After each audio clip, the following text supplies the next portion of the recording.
A little hot, Daddy. You gotta turn it down a little. Please tell me that's going to be the beginning of the recording you post right there. Welcome to No Broken Legs and Hot Daddy Podcast. I'm your host. Please. All right. Welcome to No Broken Legs. I am your host, Evan Belfiore. It is a chilly Wednesday night and a great night to talk about basketball. Joining me to do that is Jimmy Champ. Jimmy, how are you? Man, I'm doing great. We got the Professional Bowlers Tour in town in Akron, so I'm enjoying that. And always happy when Brandon can join us to tell us some real things about basketball. That's right. That is Brandon Fenty's music you hear. He's coming down the aisle now. Brandon, thanks for joining us tonight to talk some basketball. Well, you know what? We need to do a segment on the best WWE theme musics of all time because you're setting the scene for some good conversation right there. Absolutely. Yeah, I'm here for it. I am totally here for it. Brandon, Jimmy, and I talked about the Cavs and a little NBA last week. There'll be a link to that in the description below. We gave our impressions of the Cavs and how they've been able to turn around from the last 3 years since LeBron left. What are your impressions of this Cleveland Cavaliers team? Yeah, this year, and we talk about this all the time. Between us, we talk almost all the time. But this year has been such a revelation for me as far as maybe GMs making really good decisions. I'm very anti-NBA GM. I think I could do a way better job than probably 75% of the guys out there. Yeah, it's because a lot of them are really bad at it. Yeah, and it's a try. Like I could run the Kings right now. We probably would finish at 500 at least. But yeah, this Cavs team has been crazy. Remember before the season started, all of us were very bearish on the Cavs. Their roster is terrible. There's no way they'll be able to put anything resembling a decent team together. And all of a sudden, Evan Mobley and Jared Allen and rotating guards here and there. Sure, Lauri Markkanen's been injured every once in a while, but what they're doing now has been remarkable. It's one of the most fun teams to watch this year in the NBA. Yeah, you mentioned Evan Mobley there, and a guy you didn't mention is Darius Garland. Jimmy, Darius Garland looked really good in the All-Star game. So did Jared Allen. Mobley winning the skills challenge. The Cavs really represented themselves well, and it was a really nice sort of coming out party for the rest of the country to see our hometown guys and what they've put together. Yeah, I think it was probably absolutely perfect. Just the entire stage. I think the whole setup was perfect. LeBron hitting the game winner, Steph being booed and still shooting lights out. Like that was peak late 2000 teens NBA. Boo the shit out of him. He's just going to shoot the lights out. I thought that was perfect. And I agree with you. We've been very bullish on him. We think Darius Garland is a superstar in the making of Colin Sexton would just stay out of his fucking way. Like Garland is a superstar guard happening right now in this league. And it was great, as you said, for the country and the world to get to see a little bit of that. He got a little bit of the hometown buzz, and he delivered absolutely. I said before the year they'd be lucky to win 30 games, Brandon, which looks pretty bad because they're 35-23 right now. And typing hot takes right there. Yeah, and there hasn't been a whole lot of luck to it. We just talked about Darius Garland. Evan Mobley is just he's a linchpin in how they play defense. He's really allowed Jared Allen to do what he does best, which is run to the rim and play great defense. I think that's their weapon X when it comes to the playoffs, and that gives them a chance to do what Atlanta did last year, and that is buck the trend of first-time playoff teams getting bounced in the first round. Now, matchup's going to matter a lot here, but how do you think they fare against the rest of the East, at least winning a series, getting into the second round? Oh, they can definitely win a series. I don't think getting past the second round will definitely be tough. I know we're gonna talk some Western stuff a little bit later, but I kind of look at them as sort of the Eastern Conference darlings. Memphis might be the Western Conference darlings right now, but both of those teams are fun to watch. They have built from the ground up, and they're kind of my two dark horse. I'm a Jets fan, so I always root for the other guys. I never root for like the good team. You know what I mean? So they're kind of my two teams I'm really looking at right now. But yeah, I think the Cavs can definitely win a series. They play the Bucks well. I know, Giannis is the reigning MVP and he's done all of these things, but just from what I've seen, and I know it's not playoffs, but they definitely match up and play them well. Can they win a series against them in the playoffs when things slow down a little bit? Maybe.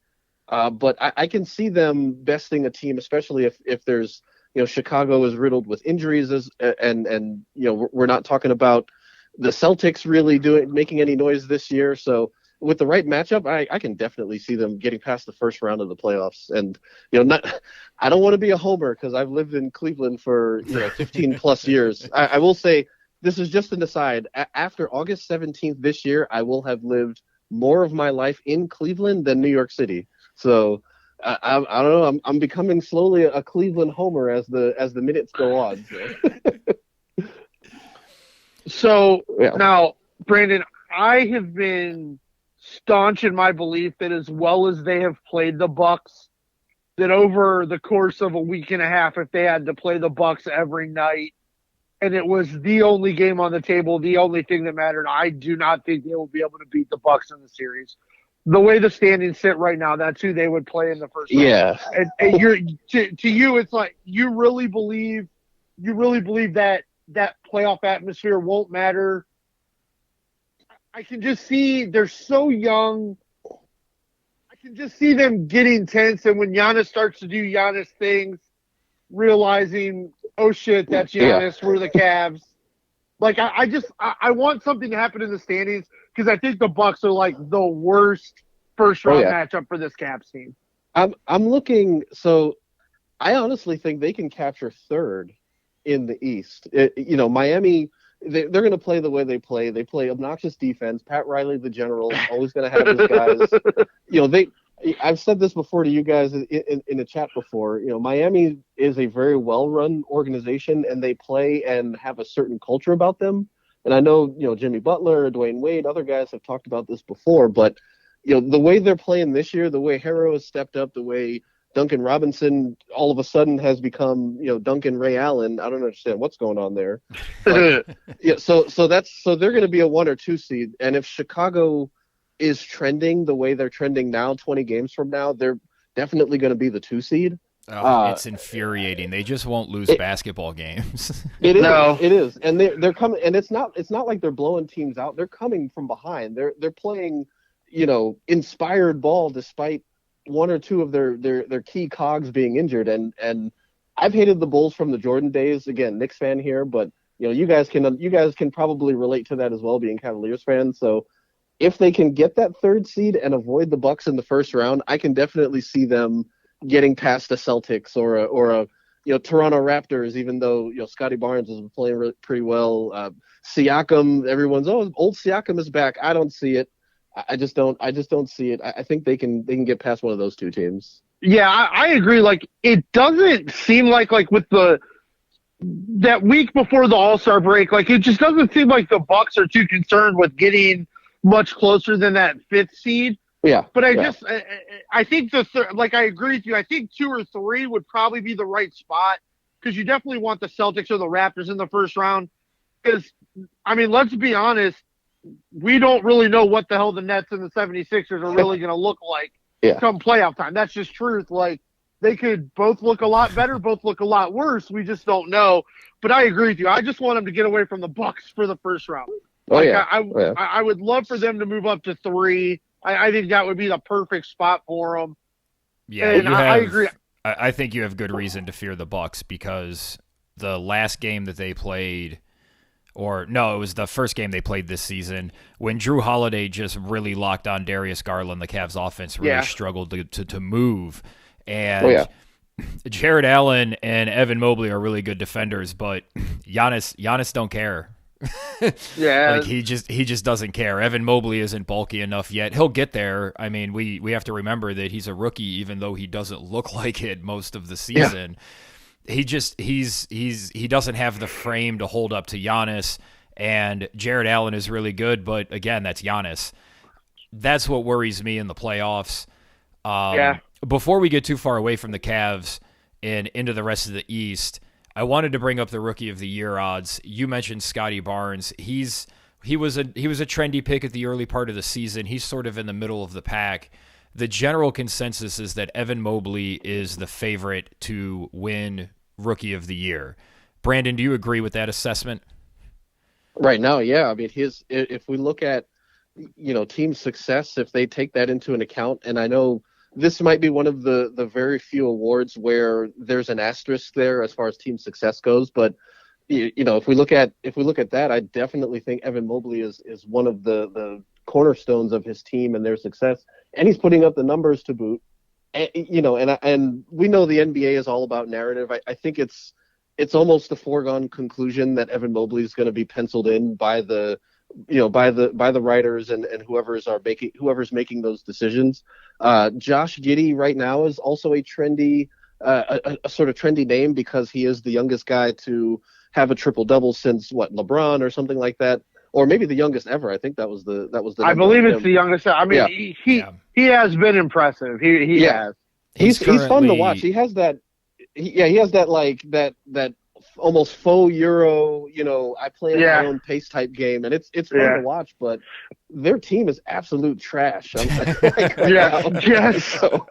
So I mean, I can watch them every once here and there, but it's not to me, it's not a nightly draw on my very few hours I have each night to watch basketball. So yeah, I think it's almost a foregone conclusion that Evan Mobley is going to be penciled in. Giddey is currently second in the odds at most places. You can get him. This is sort of where it gets crazy with the different betting houses. Right now, DraftKings is the only place that doesn't have Evan Mobley as the favorite. He's plus 800 at DraftKings, which is definitely where you should put your money. They have Cade Cunningham and Jalen Green at plus 250 and plus 275, respectively. They are the only places that have them that high. Have you seen anything from Cade Cunningham and Jalen Green that makes you think they should be favored ahead of Evan Mobley right now? Cade Cunningham possibly, but honestly, I don't think there are enough games left in the season for him to take that sort of leap. You know what I'm saying? So they're, again, team success. They're also a bottom feeder team, just like Oklahoma City. I mean, unless they win, if they go, 15-5 over the next 20 games, then maybe. And let's say Cade Cunningham is doing what everyone is assuming he should be doing. What is he? 6'7", 6'8", sort of a point forward, point guard type guy. And he comes out, I don't know, 18 to 20 points, 8 to 10 assists, 8 to 10 rebounds. That's how Josh Giddey's getting into the national conversation. He's putting up these obnoxious numbers, but baby LeBron numbers, like not quite 27, 7 and 7, but maybe 27 and 7. Something around there, yeah, for a rookie, and that's what they look for, So I just don't think there's enough games in the season left. I think Evan Mobley has done this since the opening tip of his first game, and his team is so impressive. Yeah, the Cavs are a top 5 team in the conference because of him and because of what his because of what his contributions are giving. So I don't think anyone has enough time to prove that they're better than him in this rookie race. Yeah, so DraftKings, get your money on Evan Mobley at that plus 800. Those are the best odds you're going to find. You're welcome. Yeah. Jimmy, you mentioned a little bit ago that we have no idea what the 76ers and Nets are going to look like after Harden was traded for Ben Simmons and Seth Curry and Andre Drummond. Who do you think is going to come out ahead in that trade? Neither one of these guys has played for their team yet. So how do you think this plays out? Yeah, I don't know. Like, I want to be in on Ben Simmons. I really do. But now the rumors are he's still nursing his injury, getting back to health. I believe the quote from their beat reporter was not days, not months, but weeks away from coming back. Which may very well be to avoid the game with the 76ers. Yeah, and that's what I think this is about, which is kind of scary. It makes me wonder once again how much does he love the grind? How None. much does he want it? I don't think he likes playing basketball. I will say. Oh, go ahead. Sorry.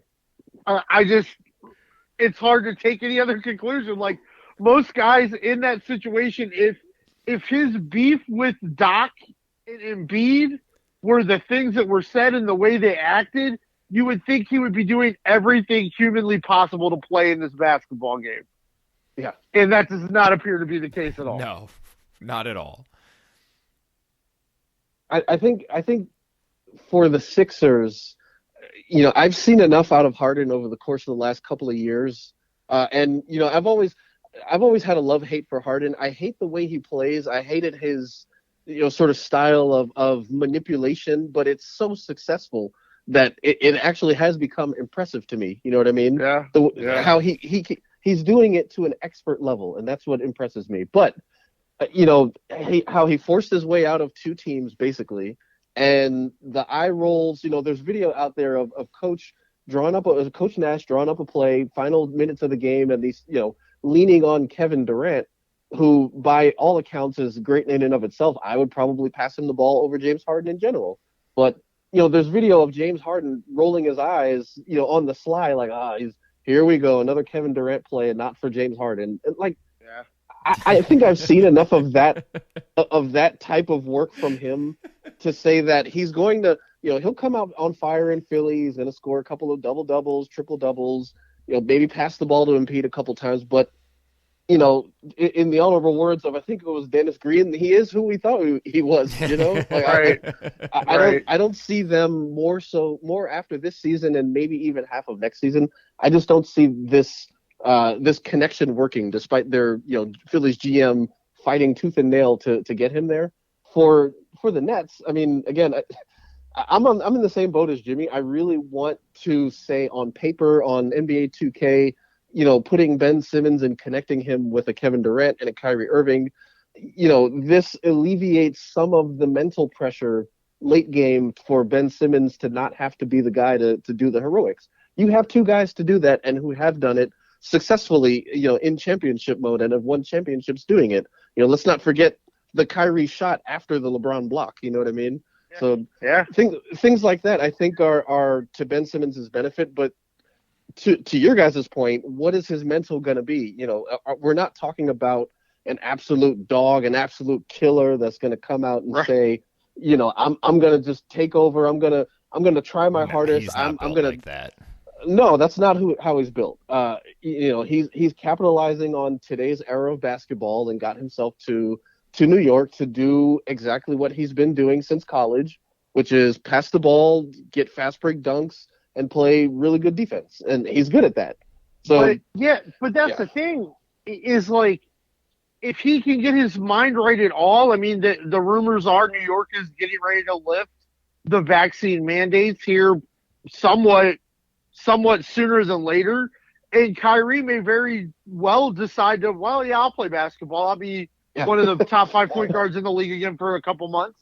Because I feel like it, yeah. Yeah, it's where all they need Ben Simmons to do is play defense and dunk the basketball.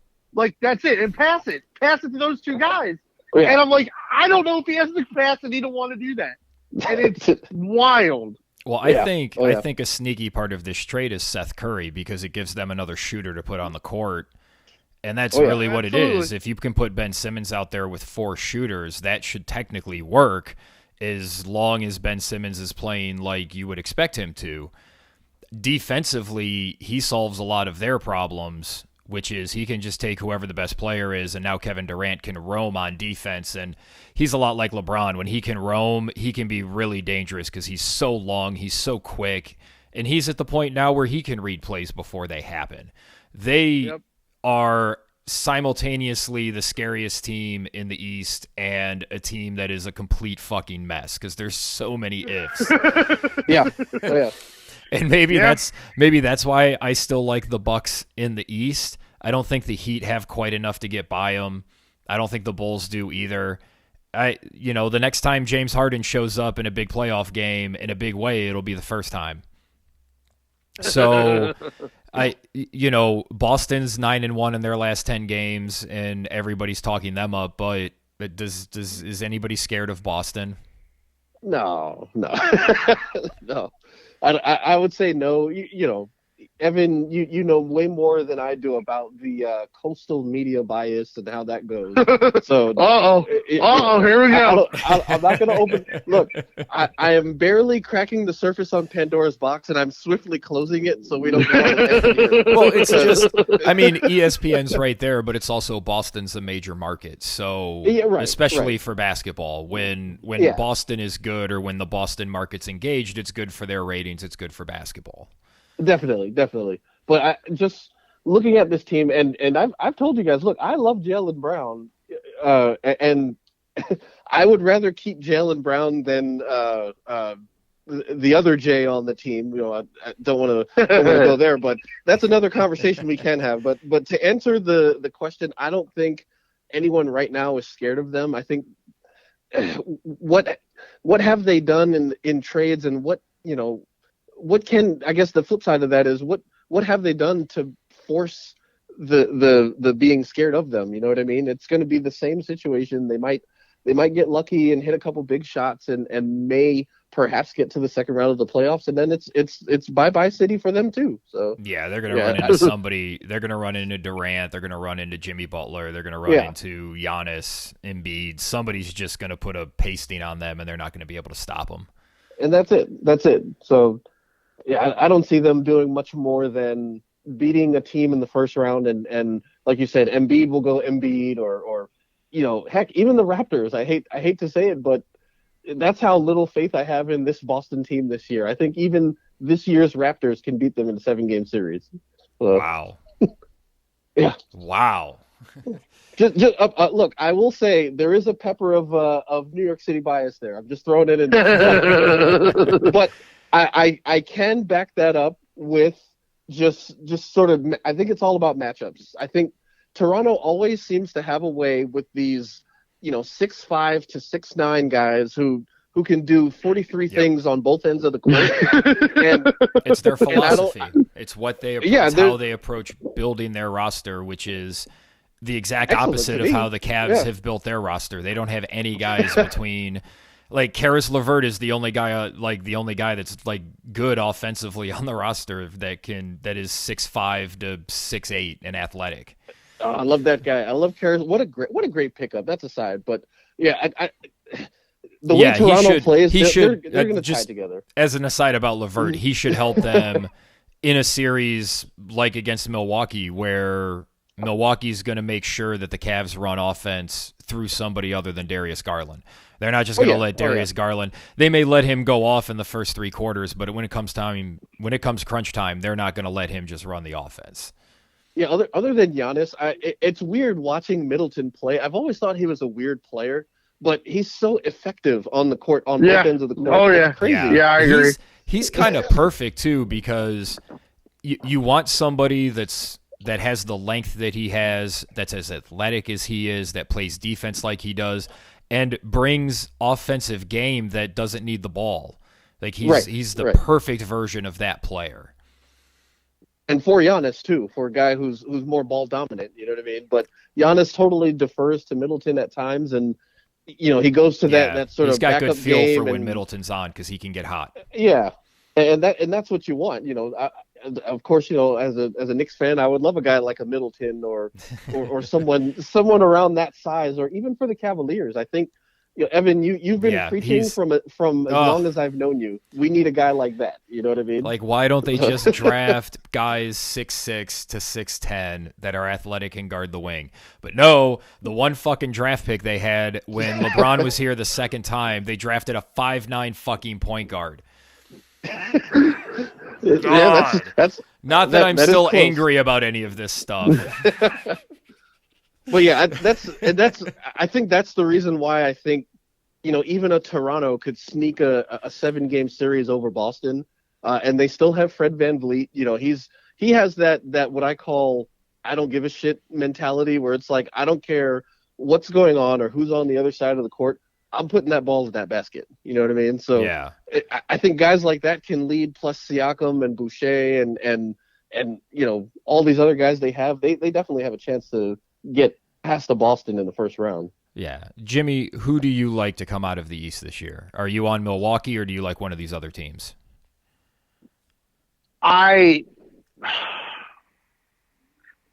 It's so hard because it's not changed in 25 years in the NBA. The team with the best player tends to win every playoff series. So it should be Giannis, but I love the Miami Heat. I will probably be laying my money on the Miami Heat. I think they have this year they have enough of the dog killer mentality that Brandon was talking about. Guys are stepping up and playing out of their skin. I don't know if they can do it for the rest of the season in the playoffs, but I just have really enjoyed watching what they're doing, and they're not scared of anybody. Like, they won't be scared of Giannis. I think they're the one team in the East that'll just be like, fuck Giannis, let's go win this series. Yeah, they don't lay down for nobody. Yeah, they don't lay down for nobody. They're currently right around plus 500 everywhere you look. That's kind of a juicy bet to come out of the East, especially with how up and down everything has been. And it's, we saw chaos kind of reigned in the NFL this year, so maybe it happens in the NBA too. Brandon, who do you like? Or go ahead, Jimmy. I mean, if we're going full chaos theory, then that means that the Nets are going to make it out of the East and the Warriors are going to make it out of the West. No. I think I just threw up a little in my own mouth. No, but that would be full chaos theory. KD versus the Warriors, that would be it. Yeah, that would be what the league would want, since we're not to the West yet, but LeBron's probably not going to make the finals with this Lakers team. So if they can't have LeBron in the finals, they would much rather have the Warriors than the Suns. And having Brooklyn, Brandon, you're from Brooklyn. You're a Knicks fan. Yes. Would that be enough would a championship make New York a Nets town? No way. No way? No. It won't. And I'll tell you why. The Knicks play at Madison Square Garden, and that is a primary reason why it holds. I don't know if there's a structure in Ohio where all Ohioans like you just can't talk bad about that to a New Yorker. You know what I mean? It's the horseshoe. I was gonna say it's the shoe. It's the shoe. Yeah. You can't say anything bad about the shoe. You'll get in trouble. That's MSG. I have heard an argument from a friend. I have a friend from LA. He's a diehard Lakers fan, and he has made an argument that New York is no longer the mecca of basketball. Okay, you know what? I will listen to that argument and say maybe I don't agree with it, but it has its merits. If you look at the trends of youth basketball through the draft, through who's in the NBA, we're not talking about how at one point 30% of the NBA was from New York City. I mean, that's right. Obnoxious, right? But if the Nets win the championship, it'll be great. I just don't think that it will convert the entirety of the city to a Nets town. I still think there are so many diehard Knicks fans and historical Knicks fans. Oh, my daddy's daddy was a Knicks fan. That it's still going to be a Knicks town. Still going to be a Knicks town. All right. So I apologize. I didn't mean to make you guys throw up in your mouths. Who do you guys have coming out of the East? Sorry about that. I think if everybody's healthy and if we're talking about the totality of a roster, the way they play, the way they are currently coached, and I know that is going to cause some contention here in a minute, I do believe the Bucks are going to come out of the East. I do believe that. I agree. Budenholzer doesn't scare me as much because if we're going to see that version of Giannis when it matters, I'm not worried about Coach Bud. That too, and they've hit on a few trades here and there. It might not seem as glamorous or as sexy as the Ben Simmons to New York or other trades that have been really touted by some of the talking heads, but I really think an underrated and undervalued trade is Ibaka to Milwaukee. Yeah, I agree, 100%. Gives them another defender. And it's not only a defender, man. He makes some really good basketball decisions on the court. Yeah, he knows when to defer. He can shoot the ball too. If you give him, if he's up at top, let's say they're running their sets, Giannis on the wing goes down low, Serge is going to pass him the ball. If the defender sags, Serge is okay shooting that, and he'll hit it, 3.5 out of 10 times. You know what I mean? Yeah. If I said they made that move with playing the Cavs in mind? Would that be being an obnoxious homer? Well, no. Is that Siakam's a way to match Cleveland's height? You have Giannis, you have Siakam, you have two athletic bigs. Or, Giannis doesn't technically count as a center, but he plays as a center. Yeah. He's like their point center, if you want to call it that. Yeah. All right, before we get to the West real quick, Brandon, vent about your New York Knicks. Oh, man, I get my moment of pride, huh? Well, I will say that this has been so far a very disappointing season. I'm going to do the PG version. I'm not going to go, full 3 glasses of wine mode, but I'll give the abridged PG version. Myself, you included, Evan, and you, Jimmy, had predicted this year, being Tibbs' year 2, will determine the trajectory of the Knicks franchise for the next 2 to 3 years. And it could have gone great, which meant everyone's healthy and things are clicking. Randall has taken that next step, or stayed consistent to where he was last year. I think one thing a lot of people aren't talking about is other teams, I've noticed, are game planning better for Julius Randle's 3 to 5 really good moves. He definitely has a few moves other than, I'm going to bully and just be stronger than you. There's nothing you can do about that. But he has a few moves that definitely get him into where he wants to succeed. He does this little, sort of post fade where he posts up and then does that little Dirk fade. He does this little spin move around the middle where he goes up, starts on right, and then bullies his way left and then hits the layup. These have been successful over the course of the last year and a half, except for this year where I think teams are game planning against this couple of moves. So if that's your best player and Tibbs relying on his, 5 to 7 starters over and over again, night in, night out, they look tired out there in the fourth quarter. They try hard for 3.5 quarters, and then they'll have a 20-point lead and then fizzle that out. And it's sort of the anti-Clippers. I know we're going to get to West, but the Clippers have come back from 20-plus down how many times this season, and the Knicks have done exactly the opposite of that. They're up, they play big, and all of a sudden everybody's gassed because Tibbs doesn't know what it means to take his players out. So it's almost like we've done this before with Tibbs. Yeah. It's the same song and dance over and over again. He is one of those coaches that want players to cater to his style. He doesn't seem to be really flexible when it comes to, sort of becoming not necessarily a player's coach, but adopting to some of the more modern methods of running a franchise, running a team as a head coach. And I think that's to the detriment of the really good young players that they have. So.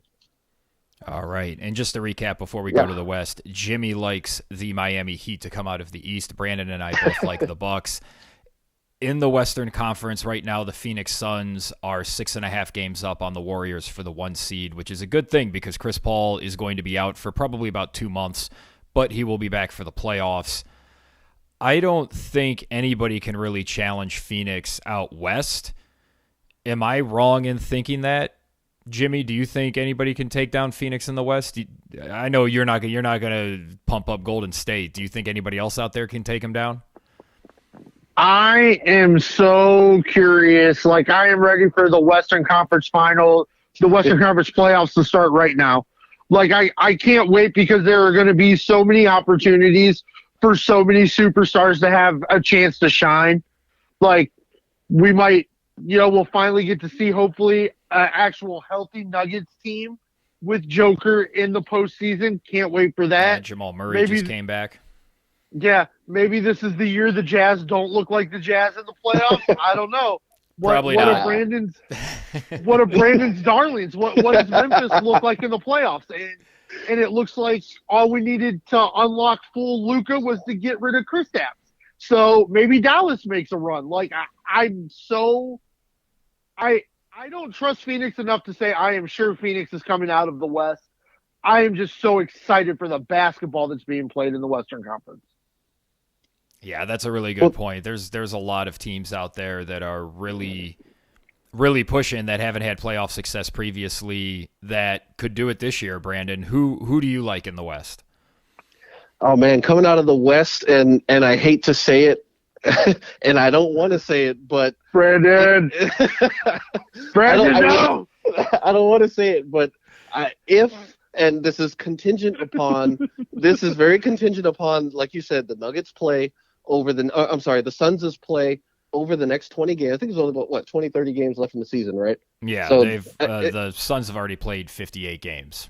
Right, and if they stop now, they clinched a spot in the playoffs at least, right? But I really do believe, contingent upon Chris Paul's injury and Chris Paul coming back, if the Suns don't watch out, they might be second in the West, coming into the playoffs. And that Golden State Warriors team, Steph's been playing out of his mind. We've all seen that.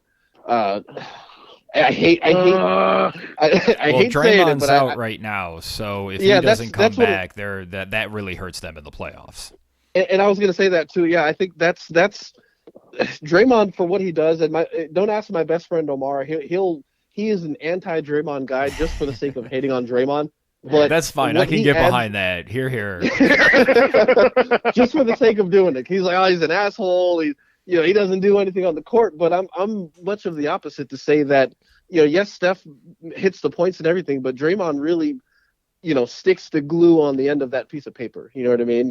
He puts things together that they wouldn't be able to put together with him on the bench or off the court. And I think the statistics even break that down even further. Yeah, but, he gives them flexibility that they wouldn't normally have, and he allows Steph. He gives Steph the openings to do what he does. All of that, all of that. If not the Warriors, I don't know if any other team. I've been very down on the Jazz. I think they're still going to be the Jazz. I think if Murray comes back to form, we're going to get another Nuggets Jazz gem of a playoff series, which would be great. I would love to see that, but and then they'll just lose to whoever else they play to in the next round. And that's going to be the thing. Yeah. We do this every year. I just don't see anyone else coming out of the West that can contend against number 1 or number 2 in the West right now. I just don't see it. The next question would be with the LA teams. If Kawhi comes back or if Anthony Davis comes back healthy, do you think either of the LA teams can make some noise, Jimmy? No. I mean, I don't the pain that it brings me to say that, because it's just painful, but no. I mean, neither of those teams are built to beat any of the teams they would play in the first round of the playoffs. Yeah, those teams up top they're just better. And you saw it last year when the Lakers played the Suns. Like they just, the construction of the team is better. Yeah, now, I will say, sorry, Brandon, I didn't mean to cut you off. Go ahead. I will say LeBron is seeming to be ultra aware of his legacy lately. So if they would get in the playoffs, it would not surprise me if LeBron averaged like a 40-point triple-double as they got swept. Like, that wouldn't surprise me. Like, I think we'll see I think down the stretch, if his body is up for it, I think we'll see some stellar play from LeBron. But unfortunately for the league, unfortunately for us LeBron guys, the Lakers aren't going to do anything. Unfortunately for the Kawhi guys, the Clippers aren't going to do anything. Are there Kawhi guys out there? I don't think I met them. Absolutely. There absolutely are. The guys that are, we love the quiet guy. He's not flashy. He doesn't talk about himself. God. Well, but LeBron is only averaging 29 points per game this year. He's third in scoring behind Embiid and Giannis. LeBron is still great, but he seems to be playing more of a role on this Lakers team than dominating all aspects like he used to. Do you see that as well, Brandon? Yeah, I think one thing I always hear from LeBron fans, and I'm sort of a LeBron fan by association, just from seeing the most exciting basketball seasons and games in my life, which was 2016 Cavs finals. But yeah, I think I hear this a lot from LeBron's fans to say that he's not a scorer. You know what I mean? That's not he can score, and yes, he's ball dominant. I think a couple of years ago he had averaged the most time with the ball in his hands than anybody else in the NBA for a great reason when they won the championship. I was going to say that 2018 he dominated the ball a lot, but that team stunk. Yeah. But I think he plays his role, yes, but he's going to score. To Jimmy's point, if he's going to see what they need at the time, he's going to do his LeBron thing. He's going to get to his spots, and he's going to do what he always does. If if his body can hold up to the rigors of the end of the NBA season. He has not given any indication over the course of the last, 19 seasons that he won't be doing this in a month and a half, 2 months. So, yeah, I think if Anthony Davis comes back and is at least playing at 75 to 80%, Anthony Davis level, and like Jimmy said, LeBron's legacy is definitely there's some talk about legacy stuff on the line this year and maybe even next year. So, LeBron's going to come out and go 35, 10, and 8. That's a high possibility. Yeah. And let's say Malik Monk, or Monk on the Lakers can get a couple of hot hits going. Yeah, he's had nights where he's put up more than 20. Yeah, so I can, not to say that they're favorites to win anything, but I can definitely see them, at least making noise, putting a couple of teams to the brink, 6 or 7 games. Now, am I going to peg them to be in the Western Conference Finals right now? I'm still going to say no, but I can see them at least making noise up to that point. Yeah, it's always scary when you have to go up against LeBron. Yeah, I don't want to see him and Anthony Davis. Like, think about it. The game slows down. You've got old guys that want the game to slow down, and they're built for that. And then, not to say Carmelo is gonna, do anything incredibly crazy, but he can hit shots. You know what I mean? So I don't know. I just don't. I wouldn't want to see them first round of the playoffs or even second round of the playoffs, to be honest. Over the weekend in Cleveland, we saw Michael Jordan and LeBron James together, which was the first time I can remember that we've seen the two of them together. That was with the NBA Top 75 stuff, Jimmy. One of our favorite moments was the Kevin Garnett, Paul Pierce, stink-eye to Ray Allen when he hugged LeBron. Just your thoughts on that situation, because it was amazing. It was one of the most silly, amazing things I've ever seen in any. Like you are being honored as one of the 75 greatest athletes in your sport. Part of the reason you have that, what you have, is because of Ray Allen. And to stand there and clench up your fists as if you're going to throw hands when you've never thrown hands at anyone in your life is amazing to me. Like, it's absolutely amazing. What the hell were you thinking, Kevin Garnett? Shake the man's hand, tell him thank you, and go on with believing you were part of something that was special when you weren't. I can't. Yeah, those Celtics teams are totally overrated. Yeah, this is what the people came to hear, I'm telling you. So Garnett looking so angry, and LeBron, not even realizing he was there. Like, he's not even breathing the same air as Kevin Garnett. Just absolutely incredible. The whole scene, you love to see it. Yeah, I thought it was hilarious. I was watching it live, and I was sitting with a friend at the time, and he goes, "Oh, did you see that? Did you see that?" So, watching it on YouTube TV, we rewound it a little bit, and I'm like, "Oh my God, they totally just Regina Georged him," and it was hilarious. So basically, Kevin Garnett is the Regina George of the NBA, is what we're saying. So. He's apparently salty. Although, it's not like he left the Celtics the next year in a trade to go to Brooklyn. So him and Paul Pierce both ended up in Brooklyn. But they got traded, though. That wasn't really their choice, right? I think that's the whole argument KG had, saying, Ray Allen wasn't even a part of this Boston group that they had, and he wasn't a true Boston player. I thought they wanted out. I thought him and Pierce wanted out so they could compete for a title. At that point, probably. But I think, there might be some hypocriticalness if that's the case there, because. But I mean, they'd already lost to LeBron 2 years in a row in the playoffs, even with Allen. KG, his whole thing is, hey, if everybody stayed together, we could have still competed for another 2 to 3 championships. I don't think they were getting. You could have competed. Yeah, you could have competed to lose to the Heat for another 2 or 3 years if you wanted. Oh yeah. But the fact that Kevin Garnett and Paul Pierce ignore the fact that the Celtics front office made it perfectly clear they weren't going to re-sign Ray Allen. Yeah. Just boggles. I guess Ray Allen was just supposed to retire.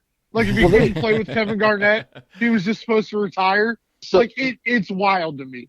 There's some rumors that the Celtics were offering some, like, ridiculously lowballed number, and the Heat were offering, like, 4 to 5 times what the Celtics were offering. So Ray Allen's like, hey, I'm leaving, guys. You got to go where you're respected for what you do. All right. He's like, I'm worth more than this. Like, I think I might feel different. Like, if Paul Pierce was the one being more volatile about it than Garnett. But, like, Garnett, you played in Boston for like 3 years, bro. Like, I don't understand. Yeah, and let's not pretend Garnett winding up in Boston wasn't like some backroom deal between Danny Ainge and who was the GM of the Timberwolves? Oh, it was his old buddy, Kevin McHale. Yeah. Go figure. Yeah. There was didn't KG had a handshake deal to go join the We Believe Warriors, and then that was really I don't remember that. Well, the trade. So he was, he got traded, of course, from Minnesota, Boston to Boston, and Boston mortgaged like the house to get KG. And there was rumors and ideas that KG really wanted to play out there, and there was like a handshake agreement, but then Boston threw like a way better package at Minnesota, so Minnesota took that package, and obviously wound up in Boston, which is great. I would have loved to see Baron Davis and all those guys together with Kevin Garnett. I would have loved Kevin Garnett, but yeah, for what he's giving Ray Allen the stink eye, it's definitely to me it's a stain on his own legacy. Like Jimmy said, he plays this tough guy role. KG, please don't listen to this podcast. He plays this tough guy role, but has he really ever snuffed anybody out in his life? Like when people really step up to him and act like they're going to do it, he backs down. So come on, KG. Anthony Peeler, was that his name? Was Peeler the one that elbowed him in the fucking face and he just stood there? Like, dude, you're not about that. You are not about Peeler's name on this podcast. You are not. Jimmy's not playing. Tough guy. You are listening. You are not about that life, bud. Yeah, you're not that guy. You're not that guy. The next time the NBA does this, it'll be the NBA Top 100 for 100. And one of the players we would have expected to probably be on that list at least a few years ago was Zion. Now we don't know what is going to happen with him. Brandon, what the fuck is going on with Zion? He has apparently reached out to CJ McCollum after it was news that he hadn't, but I don't think he's going to play again this year. They were talking that he's probably going to get another surgery on his foot. Yeah, I think that is code for he doesn't want to be a part of this franchise, and he's just biding his time until the off season when he signs with another team. Similar to I just heard from the Knicks. You think he's not going to accept he's not going to take the offer can he even do that? That's never happened before, has it? It has not happened to this capacity, but I think we're in that era now where players have significantly more control over their short-term destiny than they did before. It just seems like in years past, guys just played out their contract, and then they either the team didn't match the restricted offer, or they wait the next year and don't sign that sort of restricted offer and go in full free agency. But yeah, I just think he's on his way out after this season, and if he's not healthy right now, that is an extreme red flag. But just from what I've gathered and from the actions that I see that are taken, he's not not really being with the team, not really invested in what they're doing. I will say though that part of this is the team's fault, not necessarily for roster construction, but it's New Orleans, it's the city, the ownership has not invested in that team as much as other owners.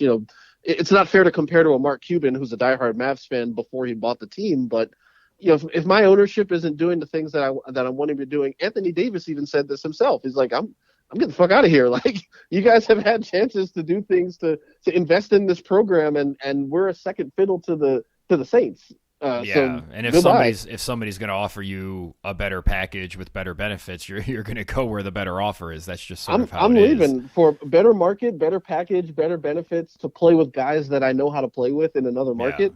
Yeah. You know where I'm going here, but I'm just saying, like I'd be out of there too if I resigned. And I think the action steps, the not talking to the new players, even if he has talked to them now, the inactivity that he's had with the team, the supposed weight gain, he's gained weight. We've all seen it. We've seen the pictures. We've seen the advertisements where he's in this Mountain Dew ad with Zach LaVine, and I'm like, Zion, you weren't this big last year. You're just not invested in your current NBA trajectory with this team. I think he wants out. I think that's part of the cycle, though. He gets hurt.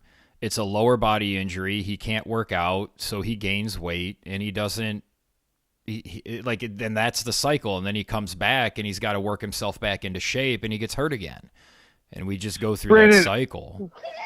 I'm sure that playing for a very solid, competent organization like the Knicks will fix all of that. That's where I was leading there, but look, if anybody can whip him into shape, it's Tibbs. Okay, Tibbs is not afraid to bench his all-stars. All right. I mean, I can't wait.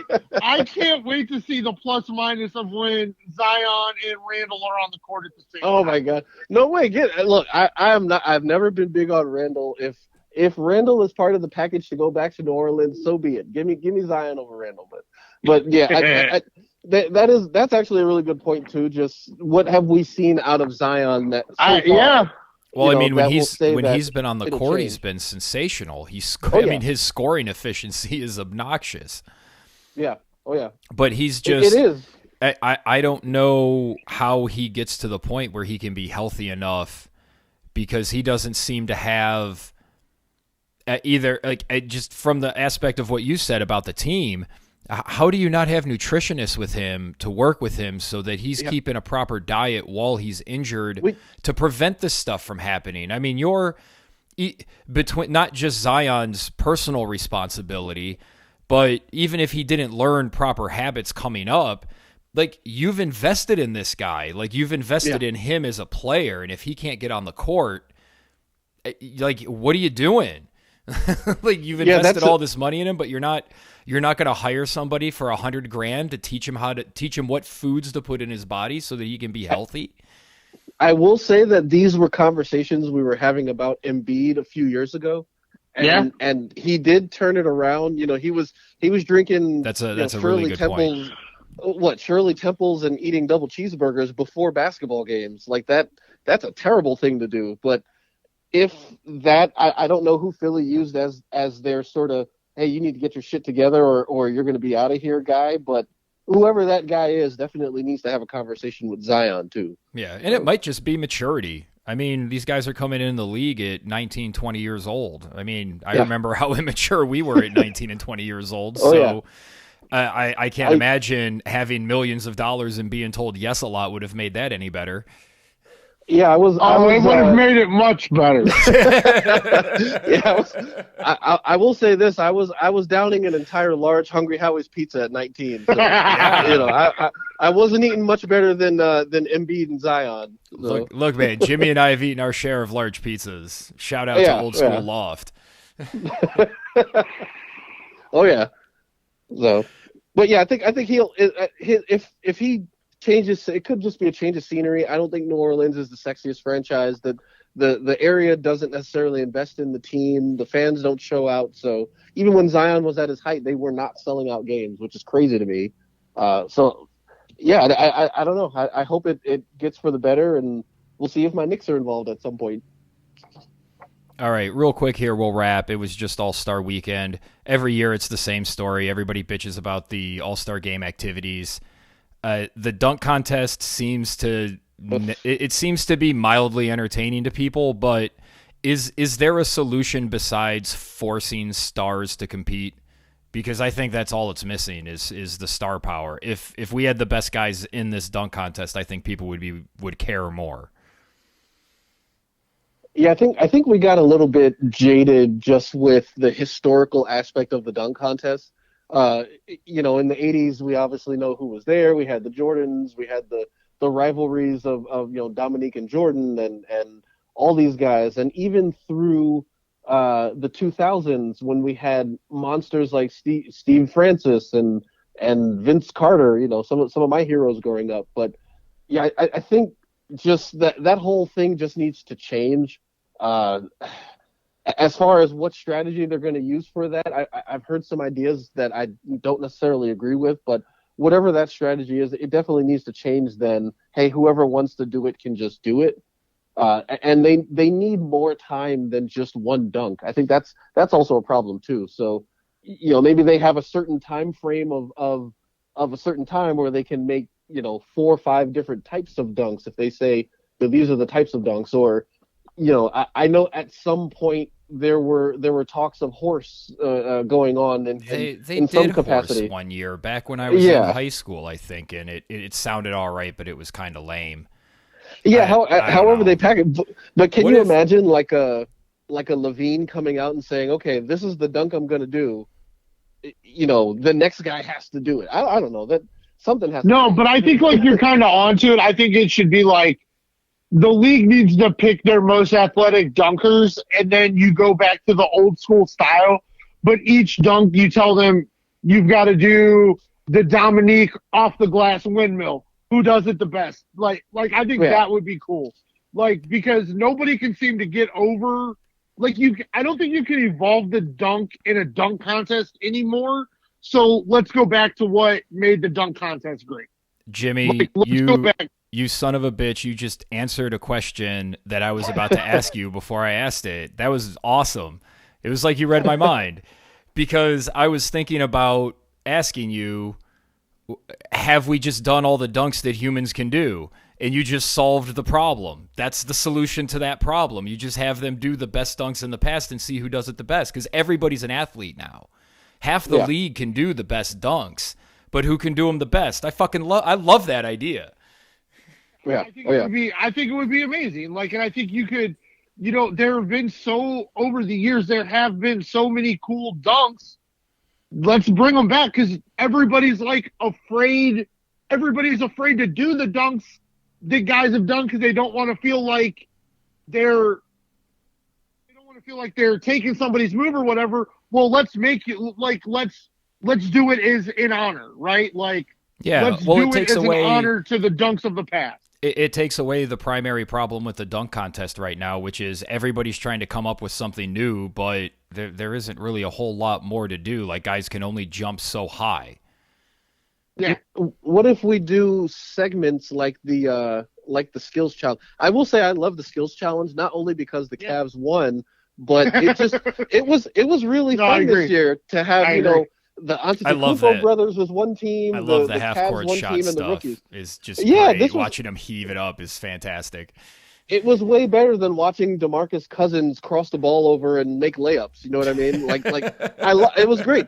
But imagine an event, like a skills challenge dunk contest where it's you have to, here's a sticker, an NBA sticker. You have to pin it as high as you can on the backboard and then dunk the ball, and whoever can both pin it the highest and successfully complete the dunk gets the points for that level. I love it. I would love to see someone jump 13, 14 feet in the air, which these guys can do on an everyday basis. That's amazing. I'd be sitting here with my mouth agape, like, what the hell? I just want to see somebody walk up and go, no. You need to put a board above where the backboard ends, because I'm going to jump higher than the backboard. And I will say there are guys that can jump as high as the backboard and higher, which is crazy. That's crazy to me. But yeah, whatever it is that needs to change pronto.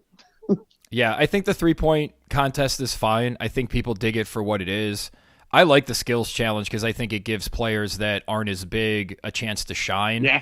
This year it gave those Cavs guys a chance to shine. I like the Rising Stars game for the same reason. Yep. The game, these guys seem to give a shit at the end of the game now. It seems like that rule change has worked. Well, with the exception about 4 or 5 years ago, where It got ridiculous. where it got ridiculous. I think like the last 10 minutes of every All-Star game, the players gave a shit, but it was just so apparent nobody cared there for like 5 years. Yeah. We were like, oh, nobody's ever cared about an All-Star game, but I mean, guys were D'ing up Magic when he had HIV. Like, they cared. Like, I mean, they cared. Like, if you can't use that as an example for guys caring, there's no other example to give right there. Like that's the generation that grew up watching The Karate Kid, man. Fucking no mercy. That was good. But yeah, I liked the target. I liked the target score. I thought that was cool, and I agree with you. It did, but I think if you had LeBron and KD draft a wing eating contest team to go against each other, it would be competitive. Like, yeah, I'd be here for that too. I'm sure Zion would be the first pick. Yeah, certain guys aren't allowed to be in there. Zion can't. That's just cheating right there. That's cheating. You know, Jameis Winston crab legs eating contest, like, you know.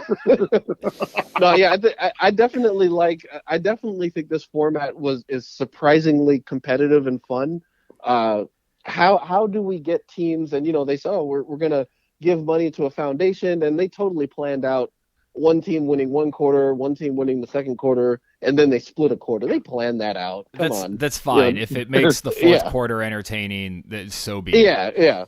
But that I thought it's very entertaining. Yeah, I mean, it is supposed to be an exhibition after all. That's right. It's not like anything's on the line based on the winner, which they used to do. No, I don't think they've ever. No, that was baseball that had the World Series home field advantage, which was stupid. It was dumb. Why do you say that? I mean, maybe that'll get some more competitiveness in the NBA All-Star game. You know? No, look, it helped the Cleveland baseball team in 2016, and I still think it's dumb having the All-Star game. They don't do it anymore, but having the All-Star game determine who has home field in your championship series is just a ridiculous idea on its face value. Saying it out loud makes it sound dumb. Like, and they spent years talking about it and building up to that idea, and when they announced it as how to make the All-Star game matter, everybody went, well, that seems like a pretty fucking stupid idea. You guys paid somebody to come up with this shit? Yeah. Although I will say, if they had done that with the NBA this year, Steph might have scored 100 in the game. Yeah.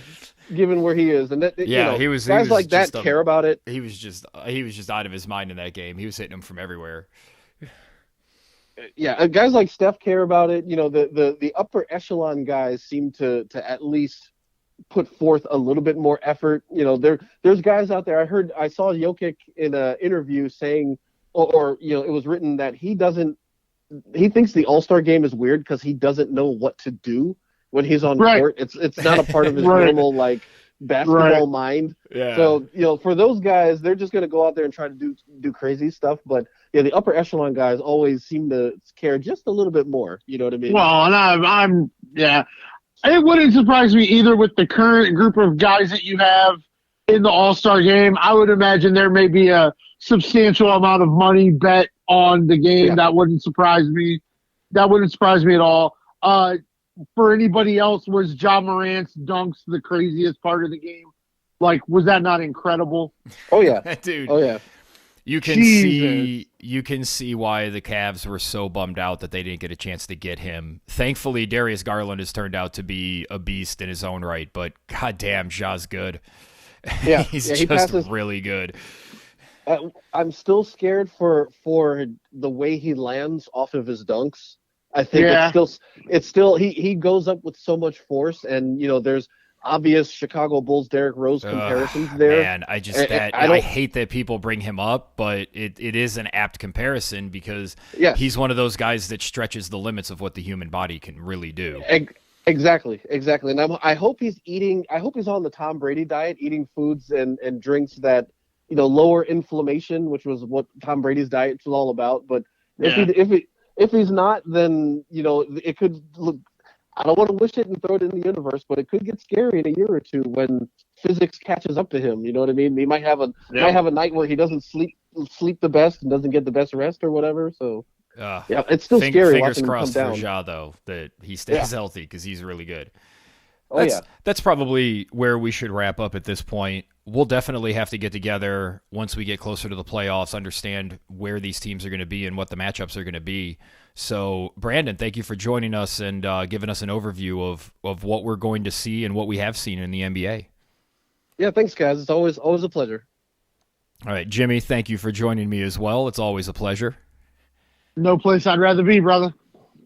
And we'd like to thank all of you for listening. For Jimmy Champ and Brandon Fenty, I am Evan Belfiore, and we are No Broken Legs.